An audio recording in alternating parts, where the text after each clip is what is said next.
Kumusta mga brad? Sa akin nga po, ang dami talaga nagsisilabasang mga bagong motor. Mga motor nga po hindi mo inaasahan na gano'n na sila kaganda. Katulad na nga lang po dito sa isang motor na galing nga po sa Thailand, na yung itsura nga po niya ay parang may pagka Honda XADV 750. Gano'n nga po yung datingan niya. Kung titignan mo nga po siya, para po siyang automatic. Gano'n naman talaga itsura ng mga adventure scooter. Pero ang isang to nga po, which is the Alpha Volantis Hyper Range, hindi po siya automatic. Siya po ay manual. Yes po, decambio po itong isang to. Na para sa akin nga po, nakaka-excite. Nakaka-excite kung ano yung kayang ibigay niya pagdating na nga po sa mga off-road. Syempre, iba pa rin talaga yung power ng manual sa automatic pagdating nga po sa mga off-road. Katulad na lang sa may mga biglaang matalik na daan. Yung motor na automatic, medyo mahihirapan talaga sa mga ganyan. Samantalang yung mga decambio nga po, basic na lang sa kanila yan. Kaya nga dito nga po sa motor na ito, hindi pa man siya totally na nilalabas. Marami na agad ang nai-excite. Tsaka sa itsura pa rin niya, talagang panalong-panalo na. Kahit saan mo nga po tignan, talagang napakagwapo niya. Kumbaga, pagkabili mo nga po sa kanya, wala ka nang babaguhin pa.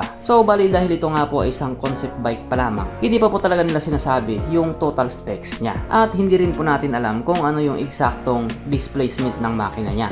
Pero may mga ilan-ilan nga po na nagsasabi na ito daw po ay 150cc. Yung iba naman sinasabi ito daw po ay 180cc. Single overhead cam na may 4 valves nga daw po. Pero kasi hanggat hindi mismo si Alpha Volantis yung nagsabi, magiging chismis lang po yung lahat ng yun. Mas maganda kasi na sila mismo yung mag-announce. Pero base nga po sa mga nakita natin, yung braking system nga po nito ay pares naka-disc brake sa harap at sa likod. At panigurado nga din po na may ABS. TCS or traction control system, sigurado din yan. Lalagyan din nila yan. At yung mga ilaw nga po sa motor na ito ay naka full LED na po. At speaking of ilaw nga po, yung headlight niya napakaangas talaga. Yan nga po talaga yung isa sa mga nagdala sa kanya, yung headlight niya. Yan kasi talaga yung magsisilbing mukha niya. Tapos idagdag mo pa na siya nga po ay naka-naked handlebar.